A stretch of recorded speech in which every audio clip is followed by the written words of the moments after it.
Yeah! Peace to Red Alert. We back to put in work.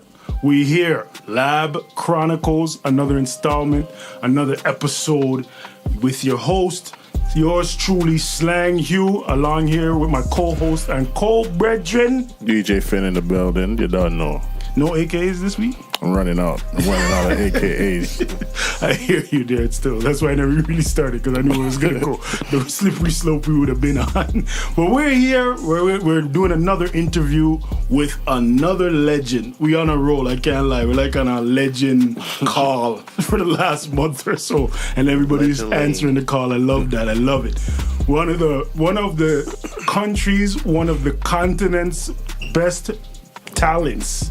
Too Rude is in the building. What up, brother? Love and respect. Thank you very much. You already know. You already know. I thank you for coming through, man. It's an honor. For sure. It's an honor indeed.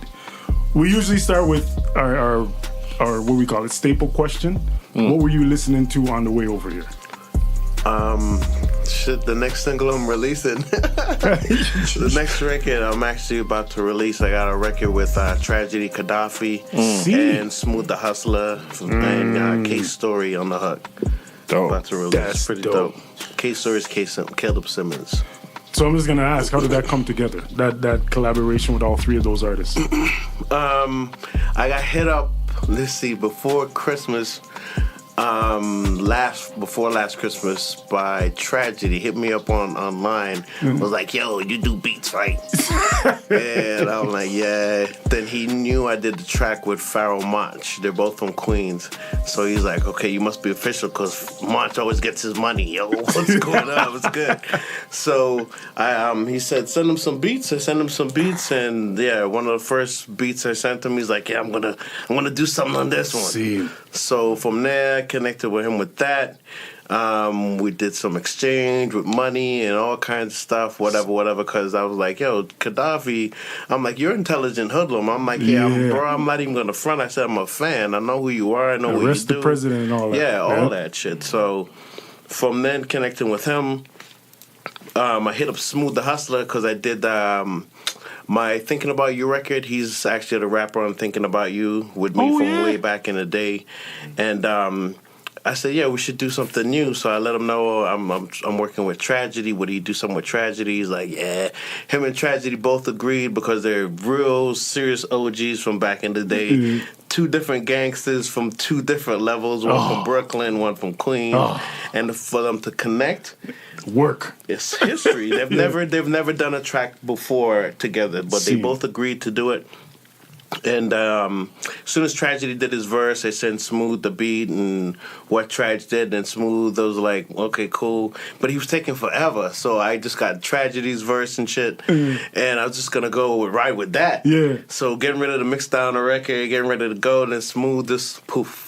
In my email, I see this shit popped up, and I was like, holy shit, it's a whole verse from Smooth. And he completely damaged it. It was disgusting. Dope. So I'm like, wow, I got a record. So, yeah, I went back in on the beat and... Tweaked some stuff. And, yeah, because when you get veterans like that, you just can't take vocals and just say, okay, I'm just going to just drop the beat and just leave it like that. I want to do a proper record. I got Tragedy and Smooth the Hustler. So I'm like, nah, I'm not going to fuck that up. So they sound right. They sound ready. It sounds disgusting. Sounds dope. What's the name of the single again so the people can look it up? The single's called Get the Dough. Get the Dough. DOE is an acronym for dollars over everything. See. So that's what we rocking with. Looking forward to that. Sounds dope. When you looking to drop that? 2 more weeks. So I'm just getting the cover done, and then I'm dropping. I just dropped a pop single and shit like that called Lifting Me High, featuring Jason Gordon, this kid out of Winnipeg. Went out there. Oh, he's out of Winnipeg. I was listening to that today, too. Yeah, the kid's out of Winnipeg. And, like, he does pop music, but... You know, I was working in the studio with him with this kid named Sly Skeeter, hired me to do a record for him out there. And Jason does pop. And I think when I went back, he wanted to get some work done. We started working on some shit, and the shit came out fire. It came out really dope. So even saying that, we're going to do the whole chronological thing eventually. But how do you connect with artists generally? Even more like the unknowns, up and comers. How do they find you? Do you find them? Both? It's kind of it's both, but I normally I scout people. If I see somebody with some that got some kind of talent, something, I want to see what they're about. So kind of see how they move and how they operate. If they operate on some bozo shit, I ain't fucking with it. If they on some cool and got some promise to do something, then I can mentor that and help them with whatever my experiences are to help them get to wherever they want to go on some shit like that. So if the vibe is right and the connection is good and they have a good head on their shoulders and I'm not going to end up in some bozo argument over some dumb shit later on, we can rock. But if it's going to be on some silly shit, I don't fuck with it. I let that person find their own... They'll blow up on their own. You know what I mean? Indeed. Yeah. It's all about the vibe and the feel of what you're dealing with. It's got to be right. That's right. It's got to be right. I feel you there. So, let's get into that. How did you start producing? How did you get into it? Production in New York. I was born here, but I was raised in New York. Washington, D.C. first, and then New York City after. So in New York, I used to play in like marching bands and shit like that. So this one cat took me to the studio when I was 16 to work on this record, this undercover record for this cat. And the record blew up because I had everything at my fingertips. Drum machines, all that. So I still didn't know what I was doing, but I just got in there, got to make the beats I wanted to make, and the shit came out fire. So I was just hanging out with my cousin in the summer, and we'd just do club hop and just go to different spots. And the one song that would get everybody on the dance floor was this one little joint? Undercover Ghost production record I did, and I was like, my cousin was like, if you don't do this, you're stupid. So from there, my other cousin Mike in New York bought me a Synsonic drums when I was a little kid fucking around with the Synsonic drums, and a couple of my friends in the Bronx, we got together at my friend Adrian and Jason's house. And we made some shit happen in New York with Bernard Getz at the time. Some crazy shit. We were young kids, but we made a rap about the Bernard Getz shit. Okay. And in our neighborhood, it was fire. So from there, that was the beginning of the bug for me. But I really didn't get crazy with the production until I came here and hooked up with certain people like Blast. From Split Personality and shit like that. Blast has a hand in a lot of people's careers. I know. Blast I've heard is that. like, honestly, he deserves an award. Is not even enough to say thank you to that dude for everything he's done for a lot of heads. You know, for me, when I got put on, he became my tour manager and made money with me and whatever, because that's my boy, man. He looked out for me and whatever, so I had to make sure he was good too. You know what I mean? So, and we're still good friends up to today. Like, even with whatever new records I'm putting out, he's always there to give me good advice and mentor me and help me. He's always been there for me. Blast, if you're listening, we should get you on the show too, because there's all for sure. But he's just not that guy. He's not that guy. He doesn't care about that shit. He doesn't care about it. And by him being like that too, he taught me not to give a fuck about a lot of shit too that normally would be sitting here caring about. But that's just a waste of time, and you're not gonna get to your greatness when you're sitting here worrying about silly people and silly shit. The little stuff. So that's true. Yeah, Blast. I want to say Blast. K-Force, and Ron Nelson is like the holy trinity of urban music in Canada. Yeah, Ron Nelson ultimately one of the first. I think when I moved back to Canada from America and I was looking for music, like my hip hop and all that, the only place I could find it was the Ron Nelson jams and all that other stuff. Sure, there was other sound crews out here doing it, but for me, for my era, when I came here, it was really the Ron Nelson. There was Sunshine and all kinds of stuff that everybody talks about, but for me, my generation was the Ron Nelson shit, because Ron Nelson brought all the shows, and then he took us on to Ron Nelson managed myself, or I should say properly managed Mastermind, Logic, Shadow, Quest, and myself. I didn't know Exact that. Wisdom. I didn't know even Shadow and Quest. Wow, that's names right there. Yep, Shadow Exact and Wisdom. Quest. Exact Wisdom. Wow. It was a dope crew, man. Especially Logic. Logic was a dope rapper. The West End head too. You know what I mean? So at the end of the day, yeah. Scene. That's dope. So, what year was that when you came back to Canada? I can't even tell you the year. Yeah, I know those words. Yeah. A long time ago, basically. Yeah. I don't even. Yeah, I can't even tell you the year. But like for me, I can say '97 is when Rudimental Records really started. Yeah. So, going into you're segueing me. I like that. So, going into the Rudimental Records time frame, you're, if not the only, one of the only producers in urban music to put out a compilation, and it blow the hell up in the country. Talk a little bit about that. How did that start? How did Rudimental Records start? Oh, that's funny.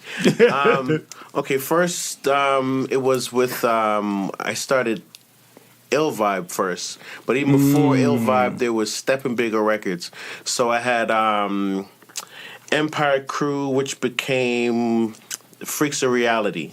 So I did that record Chili Chilachilo with those guys. Yes. Back in the day. So when I did Chili Chilachilo with those guys, they were one of those guys is related to Daytona Brothers or something like that, no? Or Tona, the rapper Tona.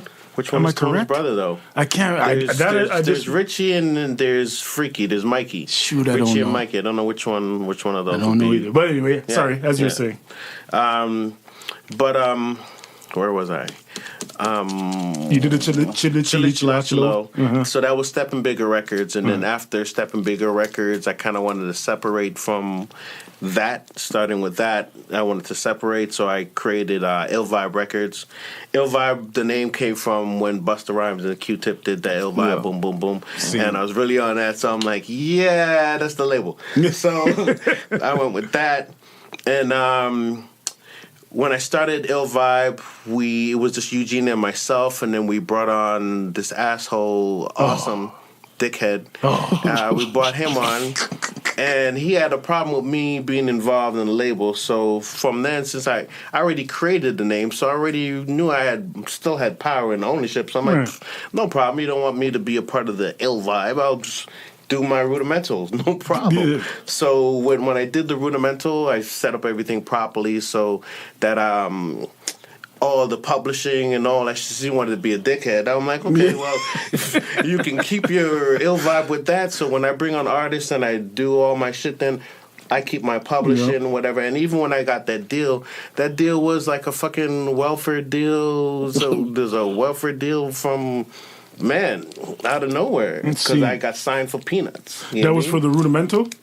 Yeah, for not even just the whole deal from Ill Vibe to Rudimental was just for peanuts. Yeah. But I knew for me was the bigger picture was just to get in there, get some records out, and actually make the records bang, and then I'll see bigger things from there. You know what I mean? So, which is exactly what happened. Which is exactly what happened, but I still didn't get my money. Damn. So with Mr. Dickhead, that's where everything got real funny and ugly. So when I call him a dickhead because the whole time working on the album, he was the only negative person. Eugene was mad cool from day one. From when I met Eugene was like, your beats, I sell records in my stories. He goes, your beats, I can sell your shit. Right. So Eugene was like, yo, whatever you want, studio time, equipment, boom, boom, boom, I got you. The legendary Eugene. Yeah, Eugene from Plady Records. Right. So I made sure to return the favor and give the man some hits at least. You know what I mean? So I'm like, okay, you're allowing me to do this. Let me at least go to work and bring some shit to the table. So Eugene was positive. Dickhead was not. Dickhead would come in and be on some negative shit, talk about, rock and country is going to be whatever. I don't think your music is. When Wu-Tang was number one. So I'm like, what are you talking about, bro? You want to talk about rock and country, but hip-hop is number one regardless of whatever you're talking about. So around that time, it was pretty racist. It was racist as fuck doing the music at that time. So he was pretty... he wasn't even white. He's Indian, but he was being real racist towards me and what I was doing. So now when my stuff started to take off and do well, and he's trying to get in with me to be cool, I don't want that fucking energy no more, bro. You was negative the whole time. Even to do all the work and to get there, the negativity was just not cool. So me and Eugene, aces. Right. Me and him, nah. Never aces. Nah, because there's one instance to where I really got sick of this dude, and we're on the way to the Junos, and it's me and Glenn Lewis in the car with this dude, and I was really fed up. I was like, okay, you know what? I don't even want to do this music no more, and I felt like, okay, I'm pretty much done. Damn. But on my way to the Junos, I think it was Energy 108 we were listening to. Mm-hmm. 5 of my songs came on in a fucking row. Crazy. 5 songs came on Crazy. in a That's row. a crazy feeling. And that woke me up. I was like, yo. Quit what? Okay, yeah. 'Cause the first one came on, I was like, yeah, fuck it. Fuck it. Okay, cool. You know what that is. Second one came on. Yeah, okay, cool. Yeah, pop record. Cool. But then they played the Innovations and some other. I'm like, what? And this is like, in a row, boom, Literally. boom. So that was another wake-up call. Was like, okay, well, you might have to just get rid of this dude and figure out your other shit or what you're gonna do. But my whole problem was really just with the dickhead. Seen. You know what I mean? And to this day, the money is still didn't get corrected. Yeah, man, it got real. See, every time I tried to get in touch with the gentleman to get my money, dickhead, the conversation on the phone was him just being real ignorant towards me. Oh, fuck you, Rude. Fuck you. Oh, fuck. And I was like, oh, snap. And you can only do that on the phone. On the phone, you can just carry on like that on the phone. So it got to the point to where... this is years later. This is after the success. This is years later. And Maestro took me to a Belly CD release party where Corrupt was there. Seen. And the dude the dickhead from the label that owed me my money, I haven't seen him in ages, but he was there at that party. Oh, boy. So... Ding, ding, ding. Yeah.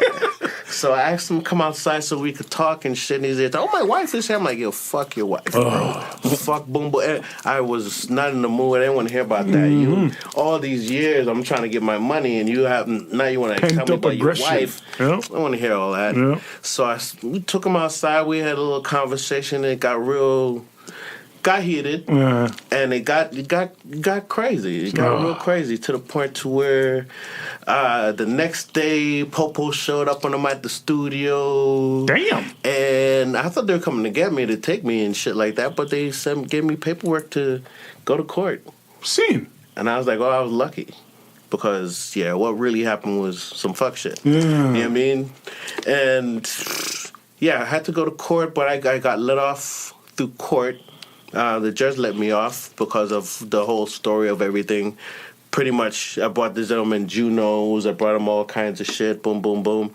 And the judge was pretty much like, well, if I did the same thing that this man did, brought you Junos and shit like that, I would pretty much want to kill you too. You know what I mean? So, the judge pretty much let me go, but I still had, what do you call that?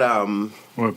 Where you can't be around somebody, a restraining order. A restraining order. Yeah. So I couldn't see that dude for about a year or two or some shit like that, and whatever. But saved his life with that restraining order. Yeah, but that was all pent up from I didn't rob and steal from anybody, man. All I did was work. You earned it. I earned it. Yep. And all I did was I just want my money. I just want what I earned. I don't want nothing extra. I don't want nothing. That's it. I just want what I earned, and that was it. So it got to that much ugliness for me to where I appreciate everything now because it makes me make my music and actually I approach my shit completely different. I'm completely independent, and I know what I want for myself. I know what to do right now with my own shit. It's a fight, and it's always going to be a fight here, coming from this country when you're black trying to do music. Yeah. You know, and it's just how this country is. So Especially it's in not that something genre. to quit on or give up on or say I don't want to do this. No, but it comes with a fight, and if you know it comes with a fight, it's going to make your music even easier and better. When all the shit comes, you already knew that was supposed to be there. That's going to happen, and you'll get through it. That's it. Rude is dropping a whole lot of gems right there, showing you guys perseverance, confidence, and stick-to-itiveness. Bottom line. That's what you need. And the love. You still have to have the love, because that comes with the vibe and so forth and so on. Yeah. So that compilation album you dropped, which went plus 4 times platinum in Canada, which is crazy. Give me my money. Crazy. Give me my money. Give him his Give me my money money, straight man. like that. Definitely deserve And they every had enough cent. to give me a plaque too. I was like, yo, can we cash this big coin in? Yeah. Take this big old platinum pack. Hey, give me that coin. Cash this coin in. Yeah, give me my money, man. Give I want no him his stinking money. plaque. Give me my money. Man. That's the theme of the show. Yeah, like, the give plaque him is his saying money. all this money on there. Give me my money. Yeah, it's a man. fact. Yeah, over 4 times platinum. Like, come on, stop this. There's no So- question that you're earned and deserve every cent. You had a track on there. Well, you had a few of them that were serious fire. But the Innovations track, which you just touched on with Pharaoh Monch, how did that and Socrates? How did that come about?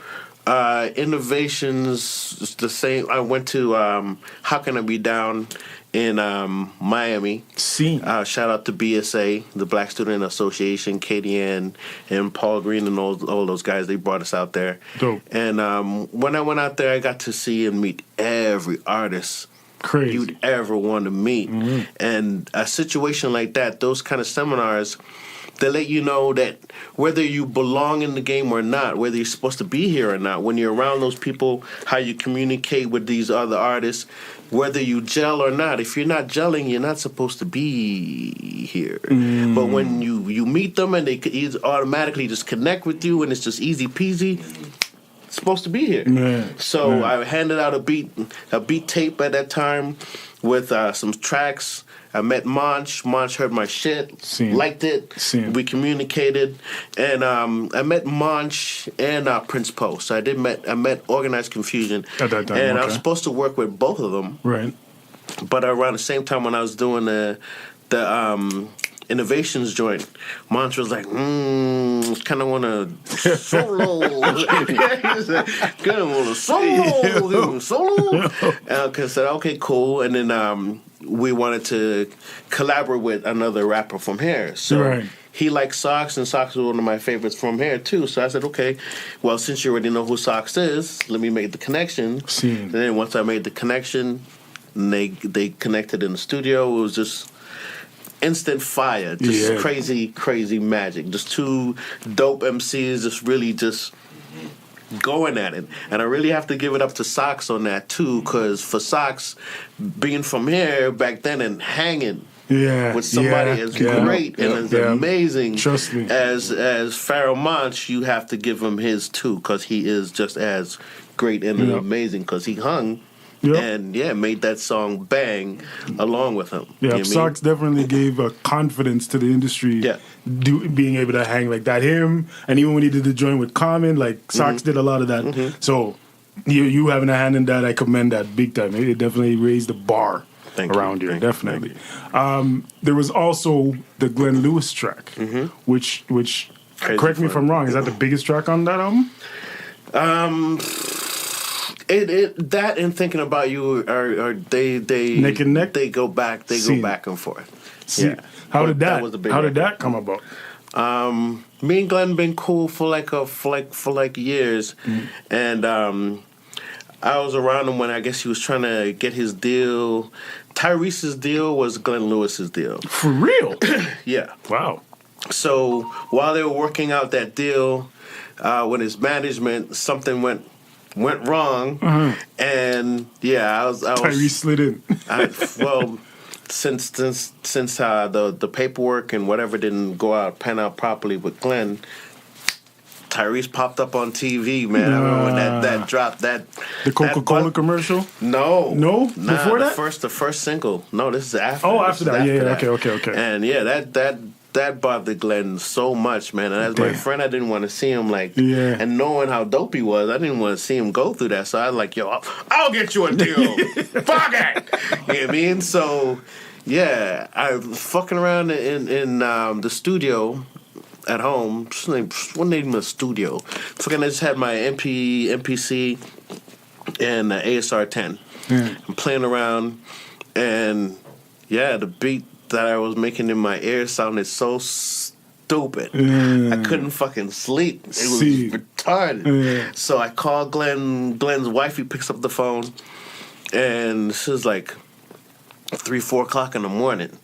And she already knows me. I sound hella excited. She's like, Rude, what's up? I'm like, can you wake up Glenn for me right quick? And she's like, oh shit. She's like, okay, wake Glenn up and play. And this is this was when the phone was like how we had now. Yeah, it's different. No, so can't send him the file. Blah blah can't blah. Send the file. Just played it to him over the phone. He woke up right away. He was like, "Fuck." Okay, so I recorded it on his answer machine. I just hang up the phone, put the beat down on his answer machine, and this is like 4 o'clock in the morning. 5, he gets it on the answer machine. By 8 o'clock, he calls me back. Boom, and it's written and ready to go. Got the shit going on. I'm like, okay, then, but it was I Want Your Love. I'm like, nah, Master P, bout it. Master P, bout it. He goes, okay. Hung up the phone. Came back. It was a wrap. Dope. By 6 o'clock, we were in the studio, and yeah, 6 o'clock, everything was running. Everything dumped. Bass player came through. Alan Davies. R.I.P. Bless him. R.I.P. Alan Davies came in, laid the bass down for me, killed it. Then Glenn went in and did his vocals. The very first vocals he laid is the final vocals from top to bottom. Because he did the vocals how many times after? But the winning vocals was the first take.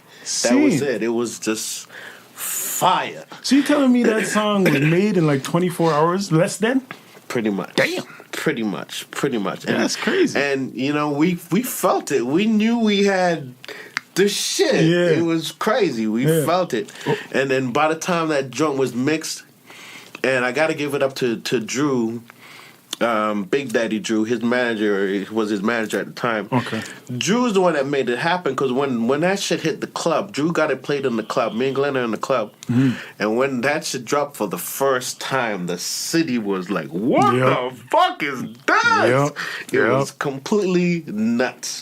They ran that back in the club how many times just for us to just feel it and see it. It was just crazy. Because then for our city was really tough when it came to music. You're talking about doing music here. Still. Yeah, it's a fact. And if you don't have that shit, you just don't have that shit. If you make people react here, you got it. You can make them react But if you don't anywhere. keep striking once you got them like that, it's off. So let me ask you this. Just let you go. Yeah, let me ask you this then. Yeah. We had this conversation with Agile too. The idea, the phrase, if you don't make it here, you don't make it anywhere, applies to New York a lot. No, it applies to here. You lived in New York, you lived in Toronto, which is harsher in that way.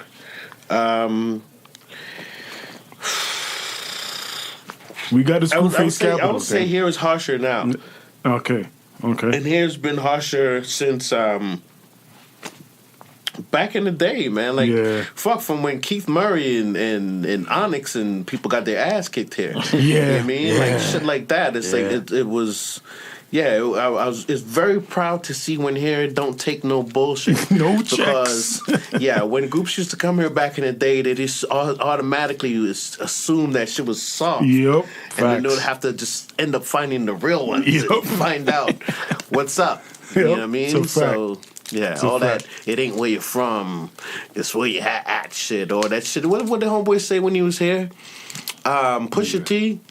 Oh, what did he say? He did say... that shit was whack, bro. I can't remember what he said either. But either way, that shit was whack. Yo, you're in Toronto, bro. You just got wet up, bro. You got wet. They showed you a symbol.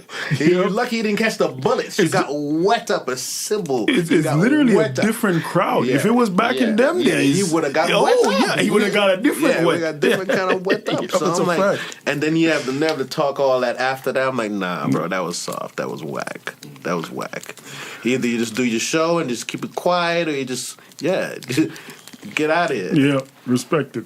Yeah. So there's a thing I heard another interview where you were talking about the moment that Smith and Wesson got their style, and I would say they may have had their style, but the influence really came from that dope orb energy. It was that dope orb energy. It's like, shout out to Big Apps.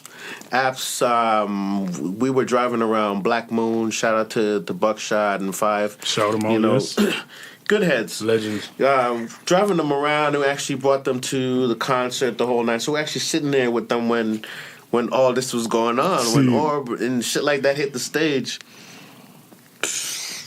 Shit was just fire, and it just hit them automatically. Like, as soon as Buckshot saw Jelly and them hit the stage, he was just up on his seat. Was like, yo, what the fuck?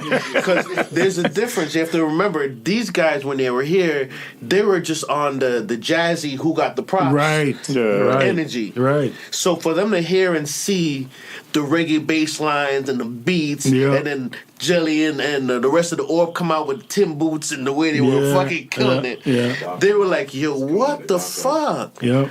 And every second they're dropping a Jamaican slang in there, whatever, and the crowd was going crazy every time because we understood what they were saying and the slang, and because it's stuff from here that we're it's our culture. Yeah, it's all mixed up. So that had them like, wow, that shit was crazy.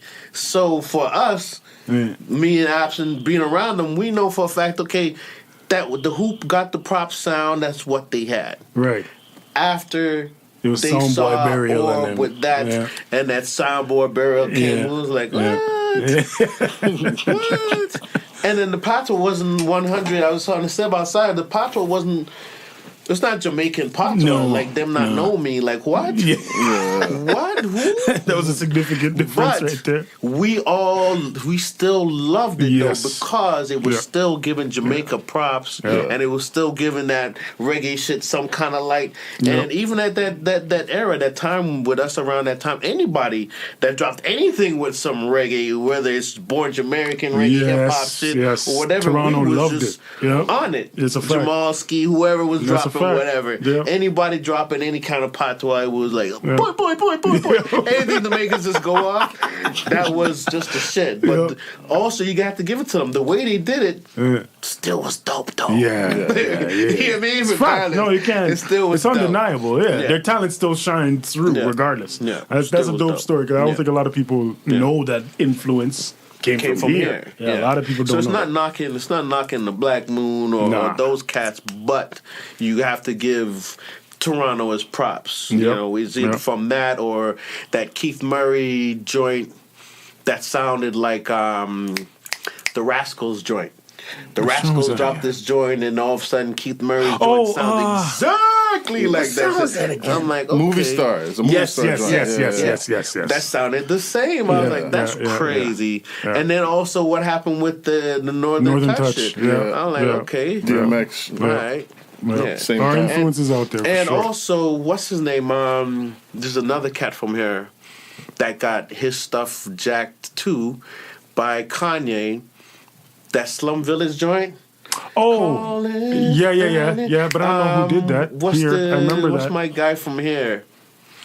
Oh man, but he had that record first from here, and then I heard the Kanye and Slum Village flip of it. So I'm like, we've been getting jacked for years. For years, it's a fact. That's a fact. So on a producer nerdy question, what equipment were you using back then? And what equipment do you use now? Back then, I was the SP1200. I was SP12. No, not SP1200. I was MPC 60. MPC 60 Mark II.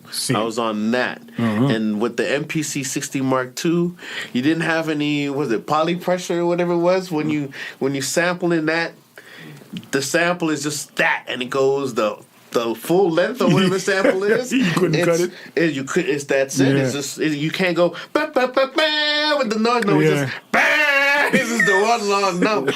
But it disciplined me and made me even a better producer because I wanted to be able to go ba, ba, so I'd have to cut the notes. I'd have to, you know what I mean? So it would force me to where, okay, fine. If I wanted to go ba, ba, and that note to be short enough to do, it forced me to have to cut the notes and do all that. I played bass lines on that. So even when I took that shit to certain studios with white engineers that didn't understand the hip hop, they're like, well, that machine's not for this.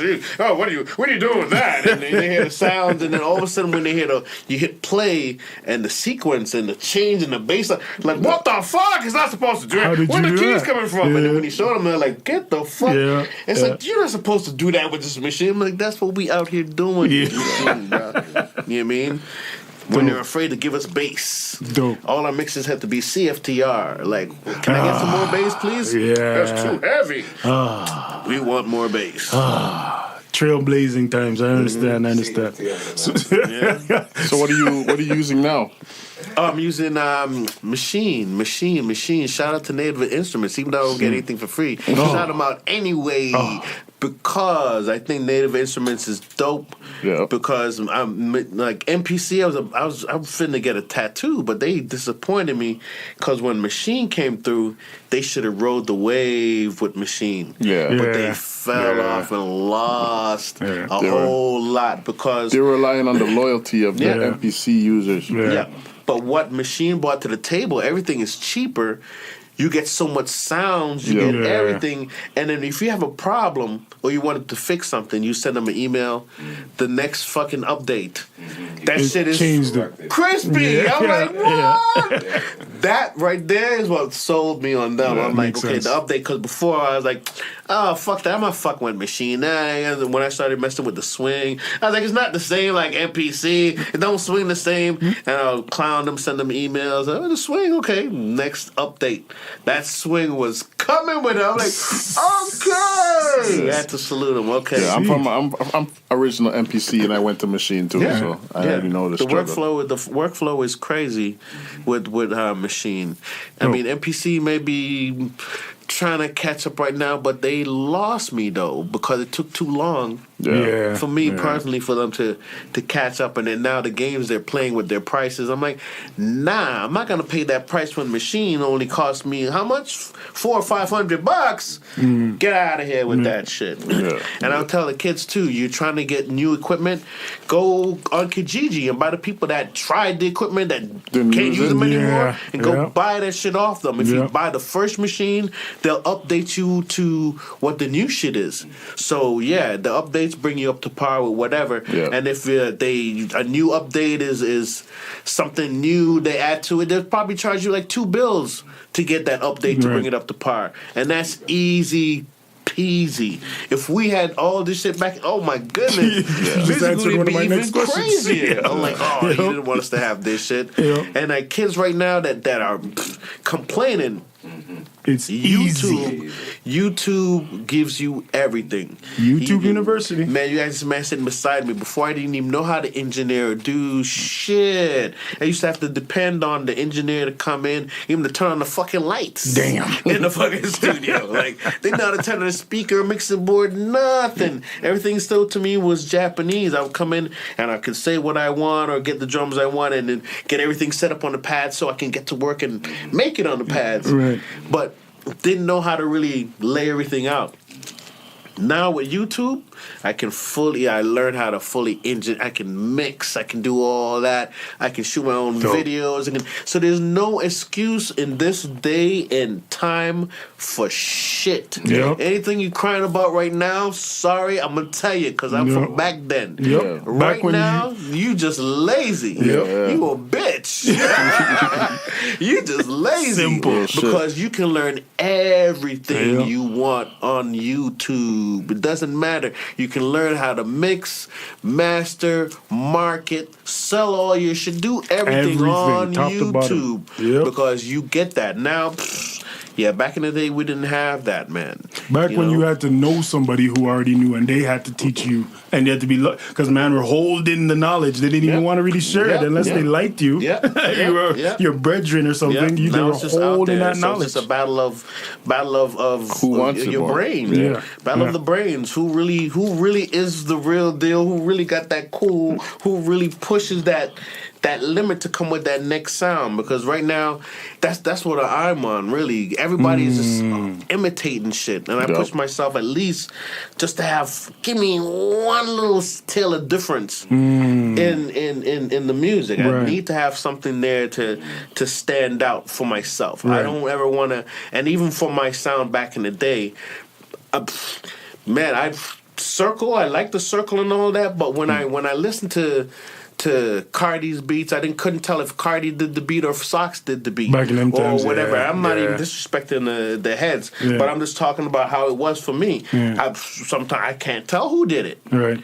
So to be in that circle, I didn't care too much about being in that circle. Circle didn't want me. I didn't care about being in the circle. No disrespect. I'm just speaking freely about how my head was working with just being an individual trying to do music. Because here where we live here too, there's so much clickety-click stuff going on. You know what I mean? I'm hanging with those guys. These are my friends. These are my guys. Fuck all that. If you're doing hot shit, do hot shit. And real heads that connect, and make the shit happen regardless.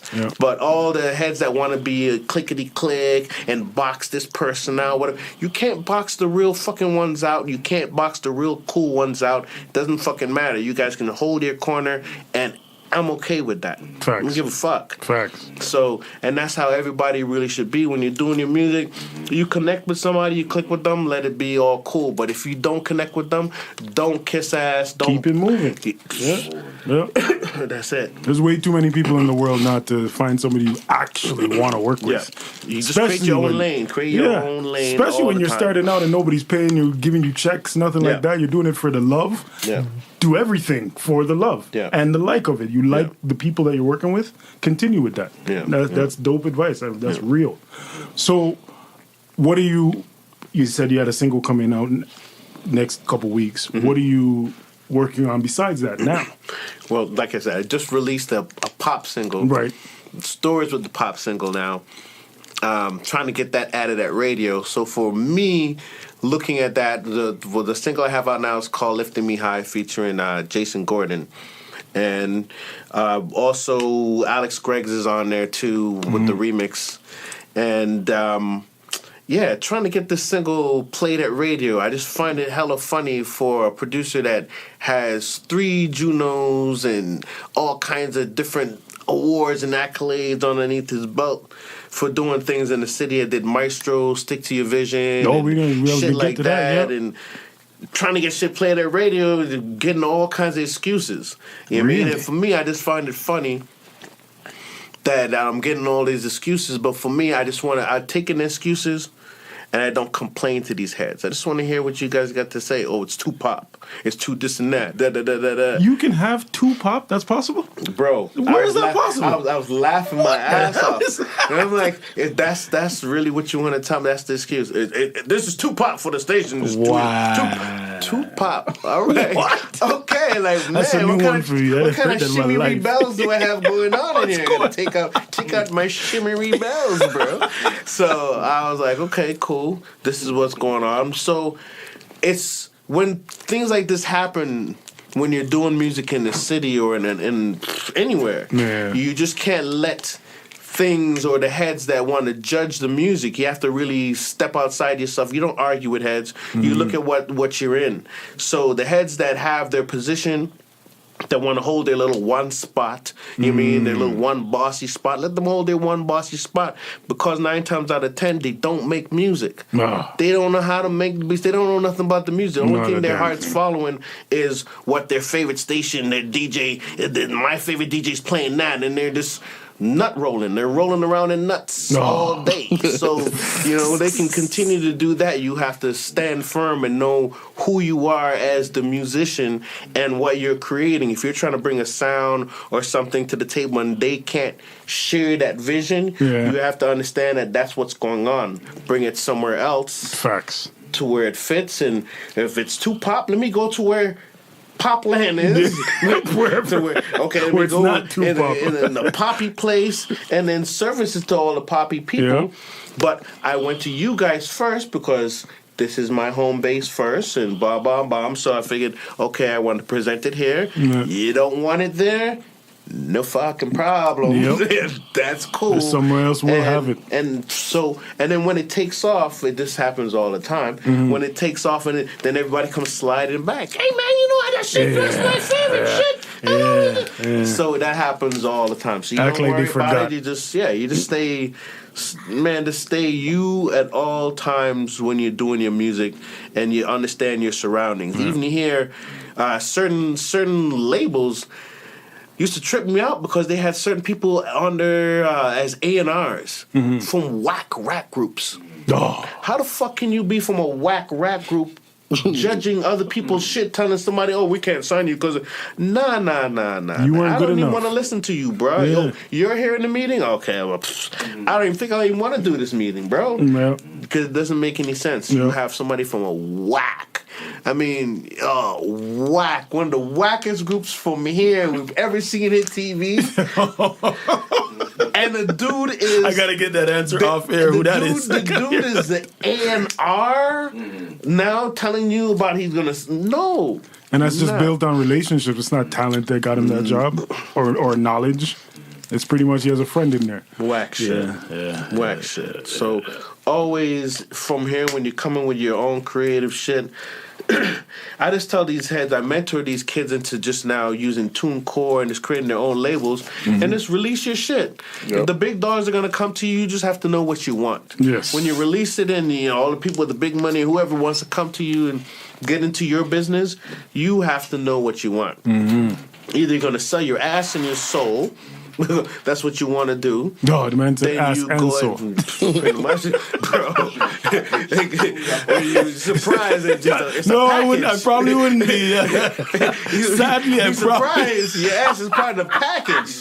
When you sell that soul. Oh, you man. So, you got to know what you want. Mm-hmm. So if you do your homework and understand how the game works and the naughties and slotties and whatever they call it, that happens in this business, don't think it's a joke. You have to understand if people have been talking about these things for years and whatever in the industry, and then you come in and you're trying to get in the game, don't think that it just disappeared because you're here. There's no Illuminati. There's no nothing. Because no, bro, you better wake up. It's probably more so. Believe me, the heads that are really in the game will tell you it doesn't fucking exist. You mean? So depending on what you survive when you're in the game and what you see, then you know whether it exists or not to really know whatever. But the real heads in the game, I'm talking some shit I shouldn't even be talking. But the real heads in the game will tell you that shit does not fucking exist. Seen. There's no such fucking thing. Seen. They'll look at you and just laugh at you like, what the fuck are you talking about, bro? So that's enough of that. Yeah. That's enough of my ass. Leave it alone. Yeah. Let's move on. So you touched on the stick to my vision. Yeah. Stick to your vision. Yeah. With Maestro. Yeah. Legendary sample from the Guess Who. Yes. How did that come about? Maestro was first in Brooklyn, just coming back to Toronto, and I guess needed some records since he's coming back. Mm-hmm. And I was just in the middle of working on my project and everything, so he hit me up to do this record with him. Yeah. And he said, okay, we can use that sample. Seen. Now you know that sample. I always want. Big record. That's a big record. I'm like, man, okay, we get to fuck with this. Mm. But instead of just using the sample, I brought in musicians and shit like that, whatever. I brought in Alan Davies, the bass player. Mm-hmm. Got to get his name right. James McCollum. Okay. From Prozac and another big Oh, yeah? Group. He was Prozac, and what's the other group that they were in with Gerald and those guys? Jeez, guys, forgive me for getting the band's name, but James McCollum, the guitar player, brilliant. Had him. He's the one that played guitars in there, but I took his guitars and resampled them, but I still give him his credit for playing on there. But a violin player, all that shit.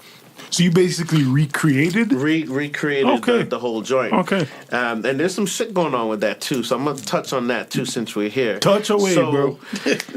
I completely, when Maestro asked me to do that record, cool, I didn't know that so-and-so had the sample before or whatever, but I just did the record the way I'm supposed to do a record, flip the drums, all that shit. So, went to the Junos after I did that record and got to meet the Guess Who. Which was fucking dope.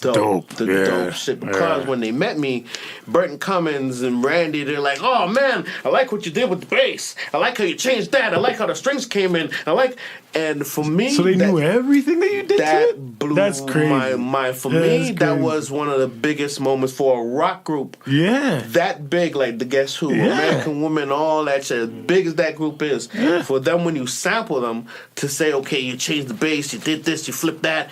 For them to break that down, that's a ultimate salute. Crazy. I was like, oh shit, and Burton Cummins too.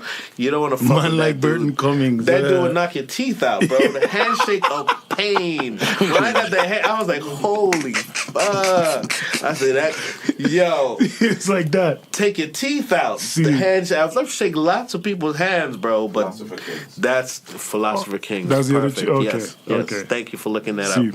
Yeah, so anyhow, so now recently after I did that record, I'm hearing, okay, Strolione is now saying, well, they did this documentary on Canadian hip hop. And this is me getting to express this because I never really got a chance to express this. But when they did that documentary, they had Maestro in there, and okay, cool, they're bringing up the Stick to Your Vision record, and I'm like, okay, cool, I'm actually gonna get mentioned on this big documentary, having history and being documented and doing history and, with the music.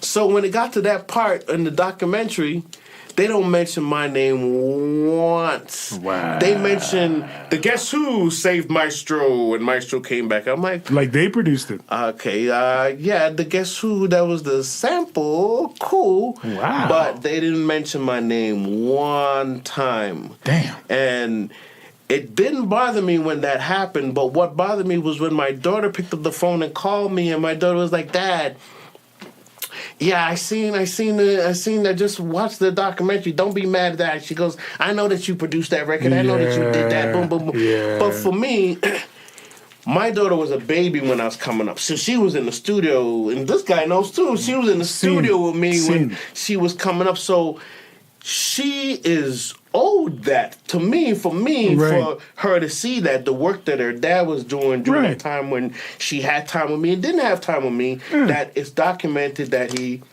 did something. Yeah. So for her to call me and tell me that, I was like, So for me, I was like, well, how did that happen in the documentary now that they're interviewing Maestro and they're doing whatever, and they don't mention that I produced that record? Yeah, that's a disrespect. That's some bullshit.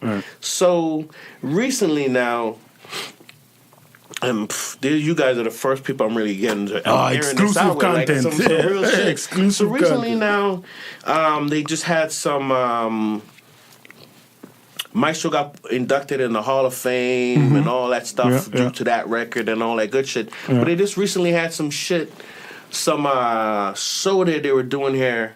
And I don't know, Maestro was with Randy from the Guess Who, but the talk of the record now was like how Maestro was making it seem like he produced the record. Like how he pretty much guided me with whatever, and he pretty much, I was coming off. It's like he produced the record, and I'm just a dude that just came in and did some little trinkets to the shit. That's how it's coming off in conversation. That's how it's coming off in things that I'm being tagged in and shit like that. But when Maestro talks about it on his Instagram, boom, Taru, the guy that produced the record, boom, boom, boom, boom, boom, that's cool. Me and him, we still cool, but I still feel like, well, why didn't you open your mouth and say something, in the bro? public spaces when they were doing the documentary? Why didn't that come up then? And why is this all this sideways shit now about that record? I like my history as far as in the work that I've done musically to be documented properly, but it's just like always a question mark when that record comes up. Who produced that record? And then when it comes up that Rude produced that record, it's always some stories. What? Well, I gave the sample to so-and-so first, and so who gives a fuck about that, bro? Did I bring you a hit or not? Simple. I didn't know nothing about all them other stories and who, whatever. I got the job, I did the job. Simple math. That's it. Yeah. So, for me, I was like, all this little sideways talking and this little dancing around and shit. I'm sick of it. It's just whack, bro. Just be straight up, be a fucking man. If you want to take the credit and tell people or be the producer of the record, if that's what you're telling people on the side, then do that, bro. Man. Do that. Let me know what's up. Right. Let me say what I need to say about it too. You know what I mean? So, be clear. a man about it, bro. Stop hiding me and shit. I put in work out here. I work hard for my shit because I'm doing my shit now for my kids. I don't live for myself no more. I live for my kids. So everything that I do, all my music is in my daughter's name and shit like that. Now that I have a son now, he's about to be 5, I got to start putting some music in his name. Dope. So for me, even how I do my music out here, it's just because I'm passionate about it. That's it. I don't give a fuck about no complaining, about no nothing. I just love making music. I'm good at making music. I was inspired by Jazzy Jeff's Die Empty statement.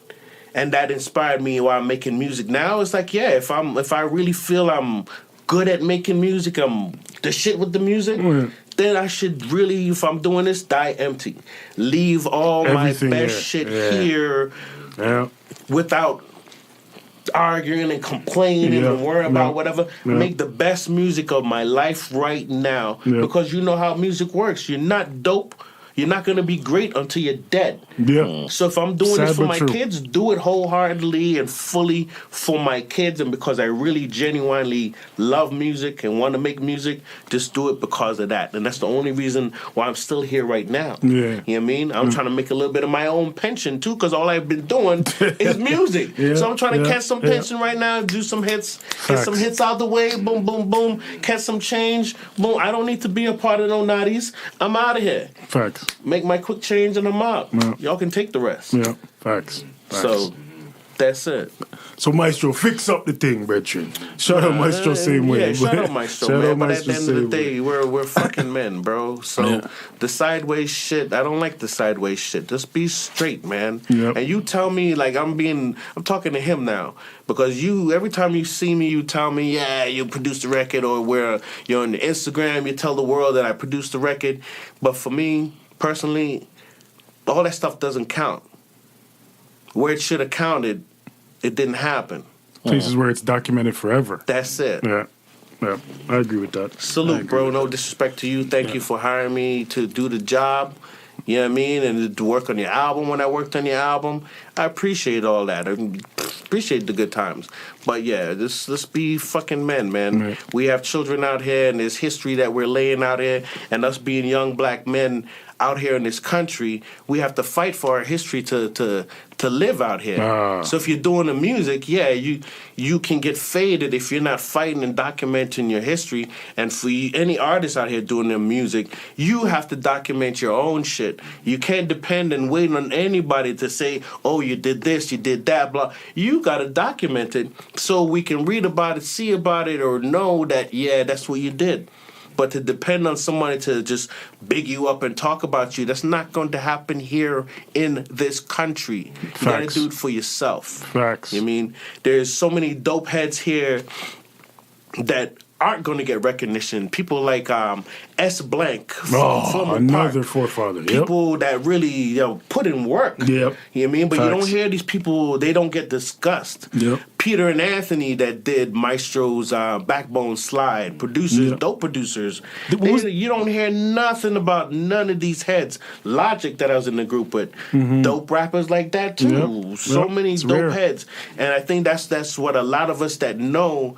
There's so many people on some pussy shit that just want the one spotlight, that are afraid to mention the other heads that were here before them or people that brought them up and shit like that. Yeah. I hate that Me pussy too, shit. bro. I hate it. Me Because too. when these cats get interviews, it's just about me. Before me, there was other heads doing shit. Yep. You know what I mean? That helped to pave the way because it was not easy. So when you see other people out there, whether you like them rapping or not, you still have to salute them, because for them to get on TV back then and to do all the stuff that they did, whack or not, you have to salute them, because that helped to open doors for us to come out here with our fresh and to drop our hard, edgy stuff. Yep.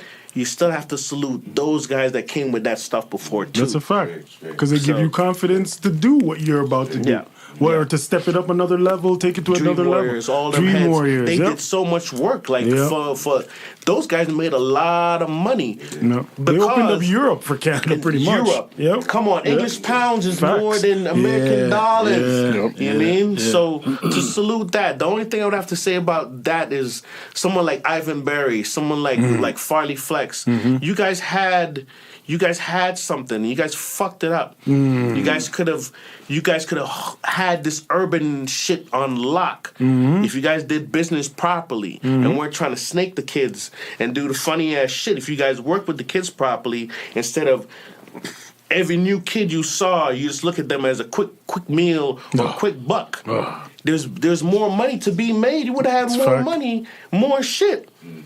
If y'all never fuck shit up with that bullshit, man. Right. Like, because I did business with both. And enough for me to know what was going on. You know what I mean? Enough to know that motherfuckers would go behind my back and talk mad shit behind me because I'm a young kid coming up. And because I'm a young kid coming up with some shit, they're like, oh, he might take my spot. Boom, boom, boom. Yeah. Instead of building and working with me or mentoring me and helping me, whatever, you're telling other kids, oh, don't fuck with him because so-and-so, don't fuck with that guy. Because it's so, like, puss-ass shit. Like, yo, fuck you guys. Puss-ass shit. You know what I mean? And I respect the work they did to build here. Yeah. But when you look at the big picture, man, you had all of us that was willing to fuck with you guys, to really work with you guys. That's a fact. You guys could have built here before all kinds of other shit happened. You know what I mean? So You can't discount their impact, but I tend to agree that they didn't take it as far as it could have been taken. They could have, man. And your spotlight is not going to last forever, so you do have to mentor somebody else to come up and continue that spotlight. Yeah. You're absolutely correct. So I anybody agree. coming up now that is even close to having some kind of power with that, don't fuck it up by being greedy. Build with people. There's more money to come, more riches. Yep. You know what I mean? You take care of people and build that. There's more to come from that. And Facts. the loyalty that you get from the people that you bring up, and there's not always loyalty there every time, no.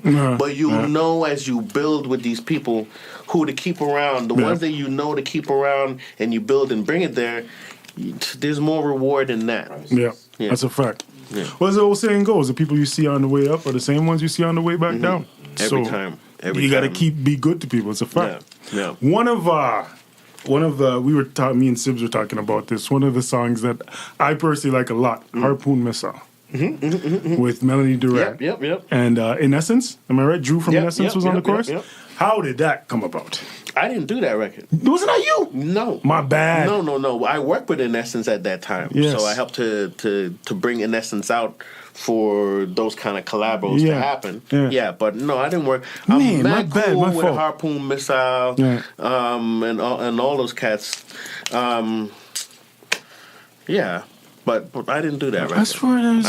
Okay. So let's talk about In Essence then. I know you did. They were on your Rudimental album as well. I helped to break In Essence. Yes. But they were, before I broke them, they were with What are these guys called? Billy Alexander, and Sean Alexander, or one of them cats. They did some album called something Crabs, some fuck shit. And I remember this because I had to check either Sean Alexander or one of these guys at the MMVAs, because I remember seeing this album, and this is when I'm busting my ass to try to help the music scene. You know what I mean? So I took offense to this guy he's calling everybody his Julie Crab, and then I seen Two Crab. I'm like, wait a second. So they're dissing everybody that's doing something in the scene at the time. They're calling everybody crabs. We don't even have time to even see you, to even fuck with you. We're busy working on shit. Like, but yet you want to be like, So yeah, I ran into one of them at the MMVAs, and my manager had to save homie. Got ugly. Rude, you're out here. I see how you got your name. I took offense to that. I thought that was rightfully so, though. Because everybody out here is like really working to try to build a scene, and then you're coming with your sideways bitters. I'm like, nah, I ain't got time for that. Facts. I'm not having it. Facts. I'm not having it. Is there an artist that you haven't worked with that you want to work with? You mean out of Toronto? Or just let's do without a Toronto and then anybody. Both. I like Jessica Reyes. I like what she's doing. Yeah. Who else? I like your boy. A-Son. See, A-Son is fire. Yeah, I fuck with that kid there. I don't know nothing about that kid, but just when I hear his music, I'm like, the kid's dope. The kid's dope. Yeah, very, very dope. We can make that happen. Definitely. Okay. Dope. Very dope. Who else? I'm just doing shit from here. Anybody that just wants to work, that just got some shit that wants to make hits. Yeah. Period. I hear you there. Yeah. I hear you there. Yeah. You have I'm not letting you get away, Sticks. You gotta say something. You have a legend beside you. Yes. Man, and I'm very grateful too to even have him even around, even as a friend, to come around and be like, yo, let's go do something. Yeah. I'm very blessed because this guy is very talented, and anybody that knows the scene from here, from my generation, this guy's cassettes, his songs was running around the city like crazy. Facts. I know so many people that have this guy's demo album. Facts. And it was just like an underground hit. In our city. No, there's one thing that I'm actually just realizing. G-Lock. Yeah, come on, yo. Oh, yeah. G-Lock. G-Lock is in the building. Definitely. Come on, man. Blessings. You know what? As I'm sitting here and I'm thinking about it, and for people who don't know, he's Big Black Lincoln alum. Yep. When I'm thinking about your voice and your style, it was ahead of its time. Because you got guys like J.I.D. doing that same type of style now. Kendrick doing that style now. My boy there. Hold on, I'm gonna have to Kanye you. I'm gonna let you finish. Yeah. I'm gonna have to Kanye you on that one when it comes to him. Yeah. This guy, I'm gonna be honest. This guy who was sitting beside me right now, you got Prince, you got Michael Jackson, you got rock and roll. You got Bob Marley. You got reggae shit. Like, you just reminded me again. Yes, he sang on the remix for Keisha Shante, correct? That's who I got. Yeah, correct. This is the man. So, because when I'm hearing that, I'm listening to that like, yo. He made that song Gangsta. Yes, sir. He put the meat and potatoes on that song. When that song was just coming with some French fries and chicken fingers, he put steak on the table, boy. You know what I mean? Real vegetables. You know what I mean? Yeah, you're getting healthy. Nutriments. Yeah. So he made that record. As soon as that dropped, man, remember that summer? That was crazy. Yeah, when that shit dropped, that was nuts. Judo is here being very silent. and shy and all that, but he's a super talented dude, bro. Super talented dude. We're gonna get you back here just to interview you on some stuff for sure. He's in and out all the time. In and out. Yeah, this is a blessing. Like now, you better ask a question now because I don't know. Okay, let me just say as you say that. I'm just being honest. What have you been up to, brother? Let's see. What have you been dealing with? You still producing? You still writing? Still, what's going on of late? It's good there. It's good there. Yeah. That's good. Shit. Yeah, I'm still involved with the music. Mm-hmm. Still involved in it. As I'm sitting here beside Rude, I'm just remembering. He's taking you down memory lane. Facts. I'm just remembering the first time I ever had a producer made a track that belonged. Well, not belonged to me, but it was made with me in mind. It was Rude. Yeah. That's the dude that I met, the first producer I met in Canada. Oh, for real? The very first, it was at a concert hall. Legendary concert hall. That show was hold up. This dude, his show at concert hall. This guy's in a fucking wheelchair, okay? This guy's in a wheelchair and he's fucking performing and he's holding the mic and he's on one fucking wheel. What? This one wheel rocking to the side and then on the next side. Papa Wheelie. Killing that sounds fire, yes. It was fucking the illest shit. And then the fucking song that was it Bust That Head Off? Nah. Which one was that? Oh my god. It was a song about my brother. I did a song about my brother. It was like, it's called White Line. So it was about cocaine. And he had an addiction. Scene. So I wrote a song and about the situation. Right. Metaphorically, right? Right. And whatever. And yeah, it was a competition. What was it? What do you call it? Some kind of competition. Some kind of what do you call it? A talent show. Oh, okay. Showcase. Okay. Showcase type shit. Okay. So it was probably like 16 acts at the time, and at the time I had no producer, so I did an acapella. I had to get to him. Right. On the wheelchair, acapella, all of that. I had to talk to the crowd, let them know I didn't have no beats and all like that. Scene. Right. I don't even remember how the hell I got on that show, but I was leaving, and they came and got me and said, "Yo, man, you got first place."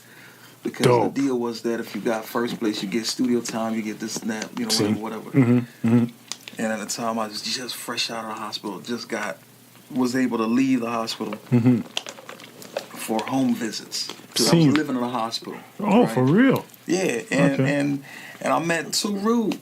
Yeah. And that was that, man. We started clicking and stuff like that. Came to my crib. But your first producer was L. Yanan. L. Yeah, but L. I met you first. But he's L. And then I met you. So who's the first producer? No, I met Too Rude. You met Rude first, okay. Me and Yanan became a group. Cursed dog. Like we started Crooked. Okay. When we got signed, we were Crooked. Scene. And he's still dope. Yeah. James still producing? Stang. Shout out James Stang. Yeah. James Stang. Yeah. Gotta get you on the show too. With this. Yo, dope. James Stang. Underrated, slept on producer. Let me tell you some of his credits. He's behind GCP shit. Oh, see. With JB and those cats. Yeah. That old album they put out with Toba Chung and all that shit. Yo. Classic. He did all those joints. Production. Stupid. Yeah. James Stang. Yeah. I'm the kind of producer, I'm not ever afraid to give it up to anybody. If you're dope, rightfully you're so. Dope, yeah, man. Dope. Yeah. Because it doesn't take away from your talent. It just adds to theirs. You learn. Yeah. You learn. In fact, if you connect, you gel, we'll both vibe off of each other. Absolutely. And even off of that kind of shit, like people like Blast and DRK, the next man. Jerome, all of us just used to hang out as producers. Yeah, our shit as producers, we never bid off of each other. If someone did something that we heard, one of our producers in the clique, if we heard somebody did something that we like, I'm gonna ask you, if I could do that or whatever. I'm not just gonna all of a sudden because I heard that on your mixtape, and I'm gonna start just biting their shit. And try to get it out before you do and shit like that. We just had this respecting this, loyalty with no biting. Yeah, you always have to bring your best foot forward and come with your original shit. And the whole squad was like that. Dope. Yeah, dope. That's how I learned how to do anything to do with production. Was Rude and your Nan or James. Right? It was that was a situation. We they came over to my spot and we just kind of, and I was watching him on the MPC 60. Right. That was it for me. You know what I mean? I learned from Rude. I can't put your Nan. Like I didn't really when I was working with him. Right. I was more writing. You're the writer, he's the producer type so thing. I was just about that. Right. He would drop a beat off, boom, I got songs ready. Boom, comment, boom. You know what I'm saying? That's where my head was at. I wasn't paying attention to what he was doing. I more got into paying attention to the production side. With Rude. Scene. You know what I'm saying? Yeah, man, so as he was talking about, you know, back when, I just remembering where I fit into all that. I'm like, shit. Yeah, you have a legacy. There's a legacy there. So, I said, you were part of BBL. How did that happen? How did we get to that point in your career? BBL, shit. That was I gave up music by the time BBL came into the picture. Sox approached me about BBL. I wasn't even doing music at the time. Because I got barred from traveling. Right. So I couldn't promote my record. I finished the album in '94. Right. I was signed. This was the Crooked album, or your solo? Okay. So that was in '94. I think we met in '93 because I came to Canada in '93. So we met then. And fate. Yeah, I got my record deal in '94, and finished the record. I used to cut your hair at Cut Creator. You did? When you was doing radio. You used to work at Cut Creator for real? Shit. Yeah. Damn. And he was Johnny Mice. Yeah. Stop this. At the time. Shit. Ill. Oh my God. Ill. You want to go back? Ill. You want to go ill. Oh. Yeah. Where did you come from to Canada? Like in '93 or before that? '93. When you came here. Okay. Initially Jamaican. Right. Jamaican. Kingstonian. Okay. Came here first. Moms, everybody's here. Got into some shit. Dipped. Ran away into the U.S. Like snuck into the U.S. I don't know if I should say that. But they can't do nothing now. It's the statute of limitations is over. It's all right. So, give me more. You read the code. Spill some more. So that's what I was. I kind of, did some shit, got up out of here, over there. Then I ended up staying over there for a little while. Got involved with some other shit. Because you're always going to get involved with some shit. And then, because you're getting where you fit in. Right. You know what I'm saying? You do what you know. Yeah. Link up with motherfuckers that's like you type shit. And then, I got shot up. Damn. And then, more than the hospital get in contact with another hospital here for therapy, like physiotherapy. Okay. Hospital, whatever. That was Lyndhurst Hospital, and the claim was that they were the best in the world. So after living in a hospital for a year in Manhattan, I came back here and did 4 months at Lyndhurst Hospital as an inpatient. Okay. So I get visitation on the weekends. Right. And that's when I got to go to one of those the show thing. So I got into music, the rap music, during the hospital stay. I was listening to the radio and listening to the raps and stuff. You know what I'm saying? And thought to myself, shit, I didn't want to go back into the streets. You transitioned from reggae to hip hop. Yeah, I didn't want less than a year. And then he got a deal. Got signed with That's Jive. what I'm saying. He got here in '93. Had a deal by '94. Yeah. Got me wondering what the hell I've been doing with my whole life. No, but like his skills. Yeah, it's crazy. As an artist, it's crazy. Is ridiculous because everything he does, he's a perfectionist on what he does, so it's got to be right. You know what I mean? So that's why even when I was doing that Keisha Shante record, even how that happened, I heard the original version and I didn't like how bubblegum it was, and I went to BMG, Sony, and said, "Can I have the acapellas?" I got the acapellas, came back to my house, called him, and flipped the shit, got the check, and then Ivan was like, "Oh, that's nice," because the first version I did had Sonny Clay on it. Okay. Hip hop version. Yeah. And how I ended up doing the reggae version. The Canadian Sonny Clay? The Sonny Clay that got dipped? That Sonny Clay? Yes. Okay. Yes. Okay. So I called him after I did that version, because when they heard the hip hop version I did, I was like, okay, we're probably going to take this to one of Sean Paul's guy to do a reggae remix. No. I said, well, shoot, man, I'm Jamaican, man. I can do the reggae remix. Yep. You know, he laughed in my face. Oh. He was like, Ivan Berry? I was like, okay, bro. I said, I'll show you the Jamaican. So I called him, and when we put down the bass line and everything on that record, I was like, okay. And I was really just setting for Ivan. See. But when he heard it and he approved it too, I know I was You're good. ready to go. And then when he put the lyrics down on it, man. Let me tell you, this guy's pen, that's the... Because I asked who wrote Heaven's Call on Fire, because the lyrics on that is what makes me like, yo, this song, it's not the beat, it's not the melodies, it's the lyrics. What's your process? If you want to know you have a wife, you want to have a solid wife, that's the wife that's solid, bring her around him. Oh.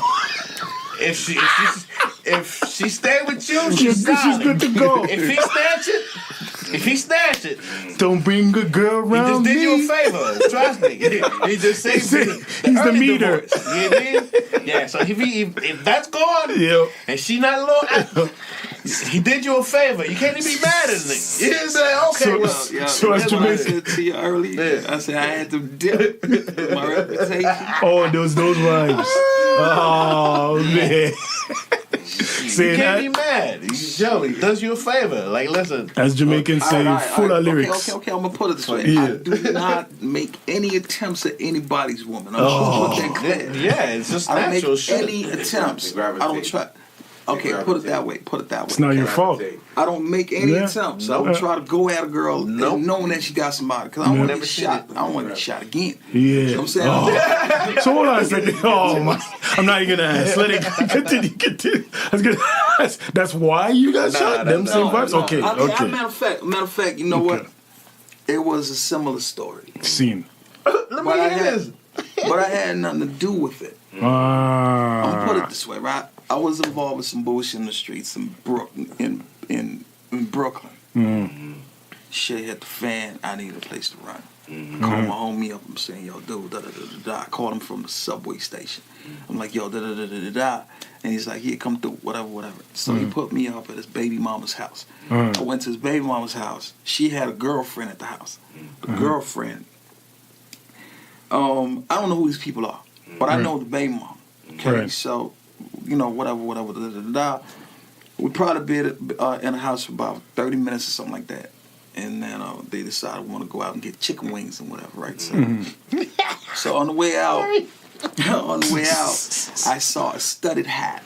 This was in 1992. Back then, we used to rock these hats with studs. Yeah. So I saw the stud hat, and I picked it up. I thought it was my homie's hat. Right? So I pick it up, put it on my head, pull it down low, because, I'm on you don't want to be seen. Yeah. I'm on a run. Right? We got to the shop, come the way back. There was 4 of us walking. On the way back, a dude came up to us and started wilding out at the girlfriend.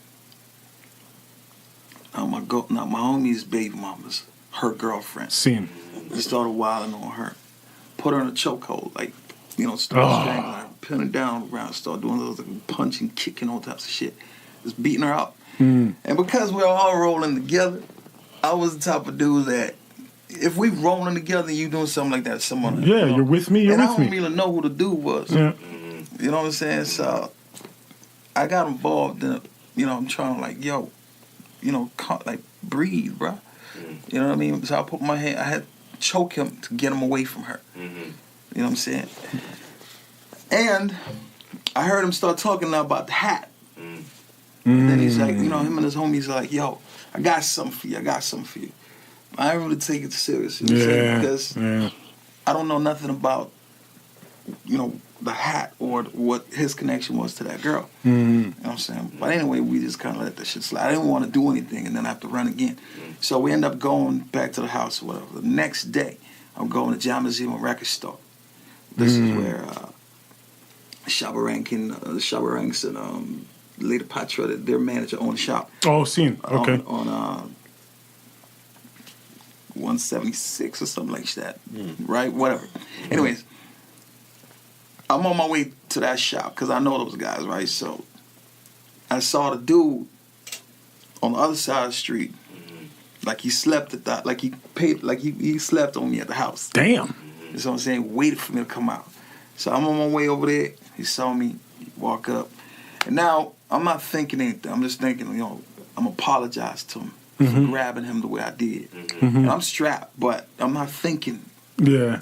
Because I felt innocent. Right. You know what I'm saying? Yeah, you didn't do nothing wrong. Yeah. So I walk up, I'm like, dude, man, sorry about last night for grabbing you the way you, whatever. I just wanted you to kind of calm, you know what I'm saying, whatever. And you talking some shit about, like the hats, and I don't know him, girl. I don't know your girl. I don't know who the fuck that is. You know what I'm saying? And in mid-sentence, while I'm talking to him, he pull out. Damn. Boom, boom, boom, boom, boom, boom, boom, boom, boom. Just like that. Came over me. I'm laying on my back. I'm laying on my legs, actually. Came over me. Serious shit. Damn. You know what I'm saying? So, I didn't really have anything to do with the girl. And I got hit for type shit. Damn. You know what I'm saying? In Toronto now, the shit that goes on with the old girl, that what he just said.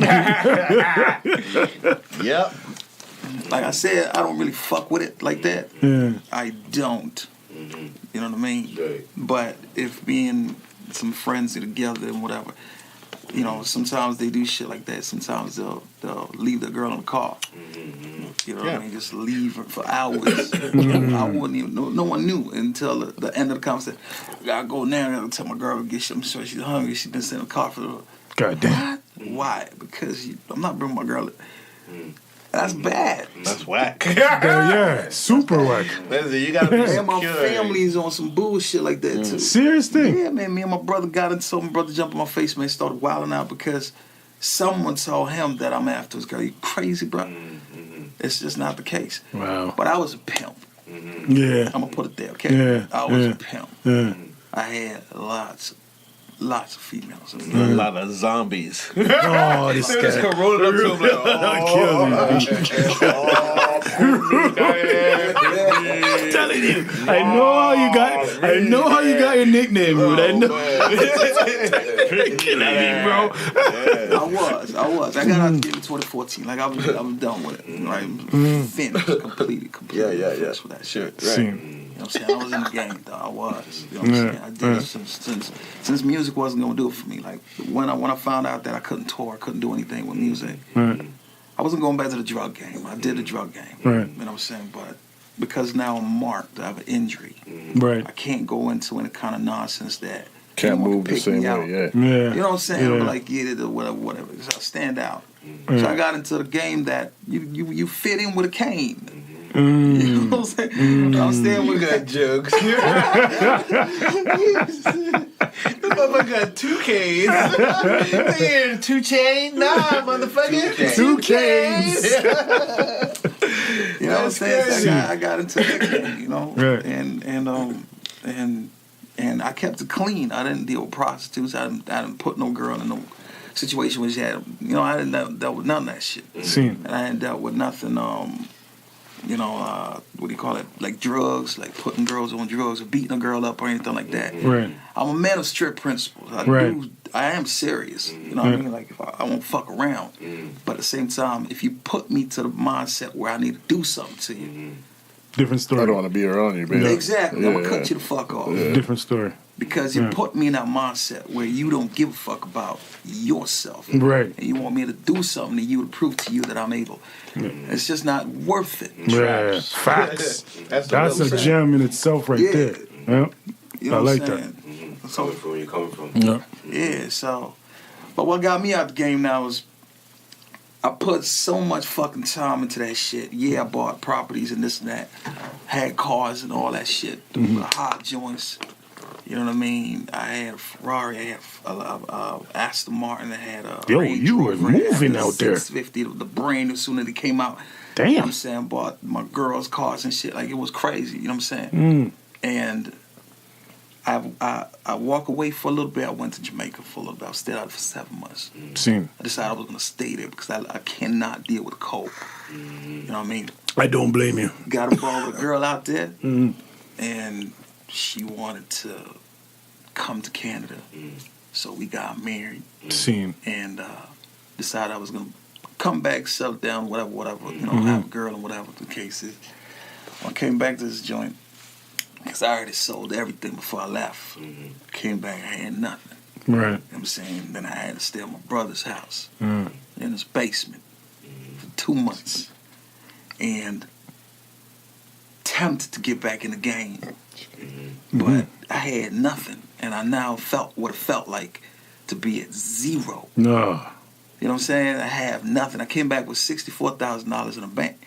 Well, not in the bank, but where the fuck I had it. And that was gone in 4 months. You know what I'm saying? I was broke. Like flat out. I couldn't put gas in my car. So I always said to someone, like to people, you know, like if you took everything away from me, I'll bounce the fuck back because of who I am. You've been there, you know what you can do. Yeah. But now trying to bounce back without the game was new for me. You know what I mean? Because now I got to get into music again. And now I'm doing music. I'm saying, okay, I got to really give my fucking self a focus and look after this shit because it's all I really, really, truly am. Here comes the hits. You know what I'm saying? It's all I really am. Everything else was some added shit. You know, the game, the streets, whatever, that's some added shit. Some shit you pick up from influences, external influences. Right. But what are you really about? That interior shit. You know what I mean? And it was music. So I built myself a studio and I started focusing and saying, okay, I'm going to give this 100% of my time. Right. You know what I mean? I haven't put out anything yet. I'm just right back at it, just fresh at it.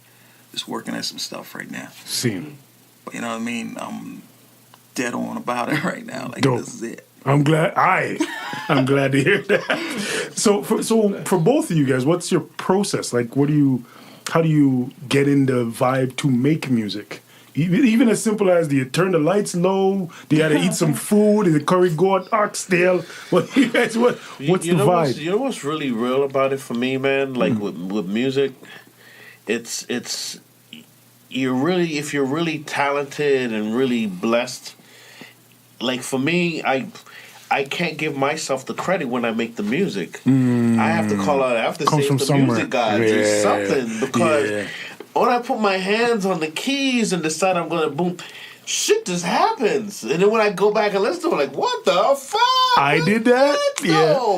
And it's crazy. So, like, I can't say I'm going to have this formula. I'm going to start with a bass line first. Or I'm going to go with this snare.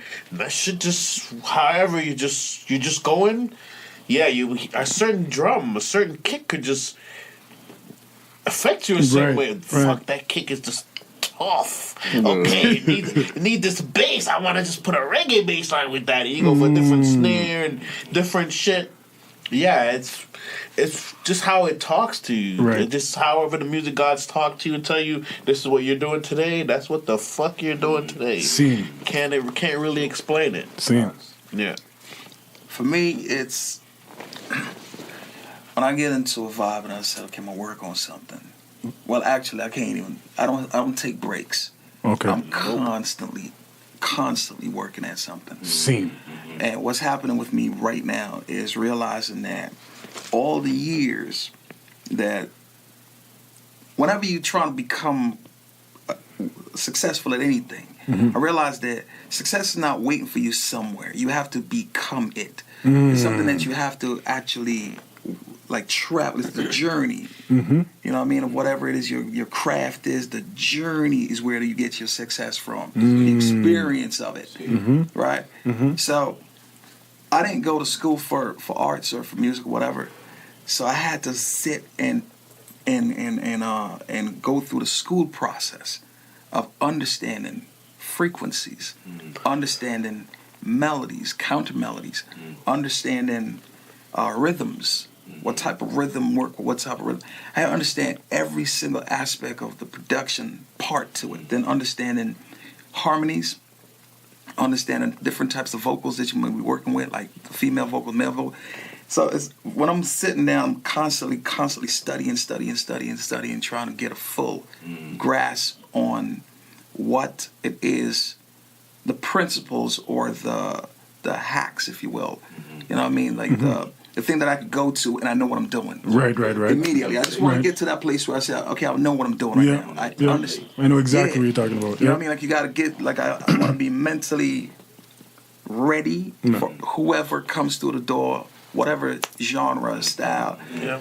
You ready for this? I know what I'm doing. Yeah. You know what I'm saying? That comfort of the knowledge. Yeah. So that's what it is for me as of recent. It's just been the studying process. Same. You know what I'm saying? That never stops. It never. Man, I drop on my... when I go to my bed is when I'm falling out of the chair. You see, sitting there like that? Yeah. It's when I'm tipping out that motherfucker. Like, tipping like this. Yeah. I decide, okay, enough. That's time to go. Because I don't want to wake up on the floor. You know what I'm saying? So Damn. that's when I get up, man. Focus is real. Focus is very Because it's real. all I have now. I feel you. All I have. I feel Never you. limit your genres too. That's one thing I was gonna say. We were just talking about that yesterday. We were talking about that yesterday, and I even just listening to your music, your genres. That's why I did the album. All over. That's why I did the Rudimental 2K album like that had everything on there, because that generation when we were coming up, when you listen to hip hop, you just either hip hop, Yes. you know, the reggae, It's a just fact. reggae, It's a the fact. R&B, you just R&B. Yep. And I'm like, nah, that's gonna stagnate anybody's growth as a musician if you're just gonna stay in one lane. Facts. It's better for you as a musician. I'm a fan of someone like Quincy Jones and people like that you see, they do all kinds of genres and they do them great. When Yes. Quincy does jazz, Yes. knocks it out the park. When he does scoring for movies, Yeah. completely kills it. Yeah. So it just wasn't one dimensional. It wasn't on just one thing. No. So for me, being able to work on like the thinking about you and then to be able to do innovations and go back through different things to give these kids here to see, okay, someone like me that can just do more than just one sound. Don't just limit yourself to one sound. That's done a world of good for me. Definitely. As I a can see that. producer. So you can make different levels of money Yeah. if you understand exactly. how it Exactly. works. You know what I mean? Yeah. So as much as you love the hip hop, you can stay with what you love, but at least learn how to, because what here's taught me too, this country taught me how to fuse my Genres. music Okay. properly. Okay. Because of all the different cultures here, I can mix my Indian or my African or my Asian music, whatever, all that, because I get to live here and to be around people that are from these cultures. Yes. You get to learn and understand their cultures so you can respect it and understand the sounds and all that. So it gives you more ammunition. I can fuck anything up anytime you're coming at me. Okay, you're gonna stay with your hip hop, whatever you want to battle me. Then I'll go into some African music. I'll go with African bass line. I'll go with some Asian strings on top of it and fuck up your whole shit because you just want to sit on that Stay in one one way. whatever. Yeah. But because you keep it eclectic. And you genuinely learn how to understand and like music. Good music is good music. Doesn't matter what it is or where it's from. If it's dope, it's dope. I may not even understand what language you're speaking. Facts. But if it's dope as shit, It's I'm just like, dope. you could be cussing my mom. I'm like, yeah, fucking rocks. Keep yeah! going, I don't keep understand what the going. fuck you're saying, but if it's dope, it's fucking dope. That's a fact. So That's a fact. yeah, man, I just want to leave that with the kids. Like, don't really just keep yourself stuck in one box when you're doing music, man. Like, you can go from producing hip hop and then do country, then go from doing that and go do pop music. Just love music for what it is. Dope. That's it. Great advice. Yeah. G, close it out. What any advice you have for up and coming artists, producers? What would you tell Yeah, them? I'll tell y'all. I say this, man. Don't get caught up in nothing else. Period. Don't get the fuck caught up in anything else. If you got friends that's doing some bullshit and you call them friends or whatever, find a friend that's in the lane you in. Facts. You know what I'm saying? Get with the people that's doing what the fuck you really all about. Like your DNA. You know what I'm saying? Focus on the music. Continue with that. Read a lot of fucking books. Read stories. Read about this and that. Learn how to articulate. Learn how to get your point across. Writer. Crazy. You know what I'm saying? Yep. That's what it is. Just get the fuck off the fucking streets or the game or whatever the fuck you think making you look cool, nigga. By the time 25, 35 years pass, you can look back saying, what the fuck? Cool don't look the same to a teenager than it does to a 30-year-old man. That's a fact. That's a fact. Oh shit, yo. That Get with is the a fact. fucking program when you young. Learn out all you can. Let your young self look out for your older self. Nah. You know what I'm saying? For who you're gonna be. You get to shape your future. You know what I'm saying? Destiny is destination, nigga. Do your taxes, goddammit. Don't let these motherfuckers tell you out here, don't do your tax. Yo, my record deal, dickhead, told me straight on, you don't need to do your taxes. Yo, had me ringed up in some shit listening to that until I cleaned my shit up. But I'm like, yeah, that's one thing they don't even teach kids in school. Nah. And it's so fucked up. They don't teach you how to live normal life in school. Nothing. They teach you to get a job. They don't teach you how to buy a house. They teach you how to think. Go get you. Nah. Slavery is what You they teach you. mean? It's facts. No, not one thing. Nope. And it's one thing I think even now we're sitting here, and let's not make this shit talk. You know what I mean? If we can actually start with anybody that got connections of making things, let's build something to where we have programs now to where we can actually let, if it's not being taught in regular school, we have a school to where we can send our kids to go learn how to get them taxes done, how to go get a house, how to go get this and invest in, how your credit is important for your future. All this other bullshit that these people got you mind fucked into chasing is all the wrong shit. You know what I mean? And people are going to be dancing over you with so much more because you're chasing gold chains. There's no credit in that. You know what I mean? Like, stop the bullshit. Like fuck that. The money you would have put into that chain, put that to save that towards a house or some, like, we got to start really helping these kids focus on the right shit so they have better futures. They can invest in better things and do much more than being mind fucked into chasing this whack shit. Yeah, materialistic stuff. Don't just listen to 444. Actually apply that. Apply that. Our generation, really we had the public enemy and people that would teach us good shit. Now the music is not programmed to program you into that direction. You know what I mean? But we need to have or start building things to where we're just not sitting here like we're talking now. We actually all get together and, okay, man, chip in his little $2 and chip in whatever to help build these programs to help these kids the future. Like, the children are the future. Facts. If you don't help these kids now, you look back years later that we didn't make the move to do that, and the real savagery kicks in. You guys don't fucking want the real savagery. You don't want the Mad Max. Stop the bullshit. So we got to help our kids some way, somehow. Some kind of small step has to be taken. At least something. Something. I absolutely agree. If it doesn't really help a crowd, if we help one or two, that's the all big first step. You at least help one or two. At least. That's a fact. I love that talk. That's a big man talk. That's a great interview. I gotta tell you guys, great interview. You guys gave us a whole lot of gems. Appreciate that. I don't know if you guys want to give out any kind of contact where people could reach you, artists, other producers, or anybody wants to collaborate. That's the smartest thing. You have to do that. So I'll be the first. So Facebook, you can find me on Facebook under Richard Rudimental. Instagram, Rudimental Records. Twitter, Rudimental Records. Pretty much everything else is Rudimental Records, all social media. And please add my YouTube channel, add me on Spotify, all that good shit, because that's a new part of the program that you kind of got to get with too. May not like the streaming, but you gotta. You ain't got no choice. You can try to fight it all you want. You gotta build build the community. So follow me on Spotify, all that shit, and yeah, pretty much that's where you find me. Please add me. It'll be great to see you. Let's build, and yeah, really, when it comes to me and collaborating, I'm not a big fan of the collabo shit, because nowadays when people collaborate, is just really the whack ones using the dope ones to get on. You know what I mean? So the whack motherfucker comes on, I want to collaborate. Okay, you do all the work, you know what I mean? And then all of a sudden you turn your back, you're being told that you didn't do shit, you did all the work. You didn't do nothing.